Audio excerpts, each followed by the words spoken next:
Andrew Yang has a lot of supporters. Apparently they don't work in the graphics department for CNN though, because a new poll came out, Quinnipiac poll, and look, it basically asserts the normal standings in the polls that you've seen over the past month or so. Joe Biden's leading, you have Elizabeth Warren and Bernie Sanders coming in second and third. And turns out though that the support sort of falls after that.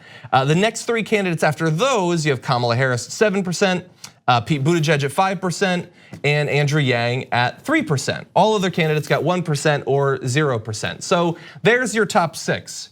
Or is it? Because when that report, which by the way, the graphic I just read for you was from an article from CNN.com. Okay, then we go to CNN on TV and you see this.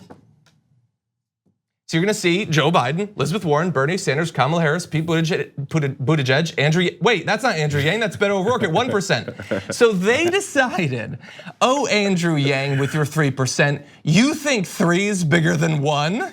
Well, we've got a surprise for you.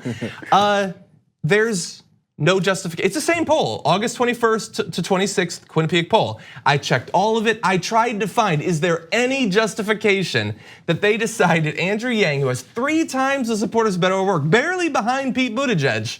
Nope, they just decided we like O'Rourke more. It might not be a good justification, but the justification for them is that Beto O'Rourke has a bigger name and people want to know where he stands.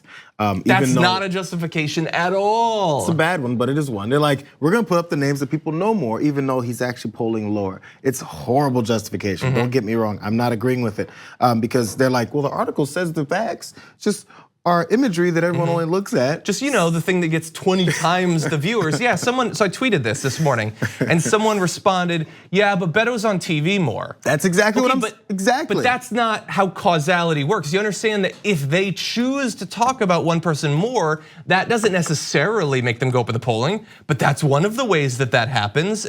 Andrew Yang, and by the way, it's not like Andrew Yang's not on TV, not on a big podcast. It's not like a name that we don't know or anything. Right.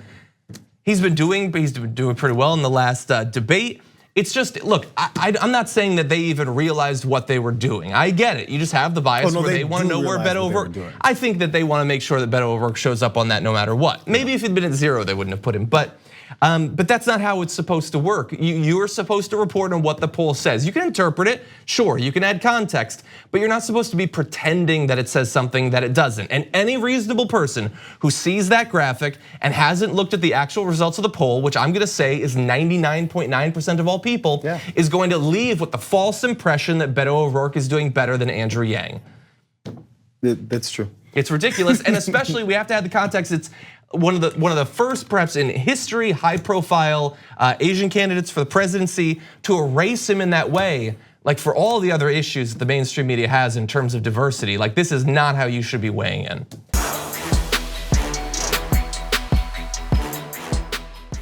Check out the Damage Report podcast each day, wherever you get your podcasts, whether Pocket Casts or Stitcher or iTunes.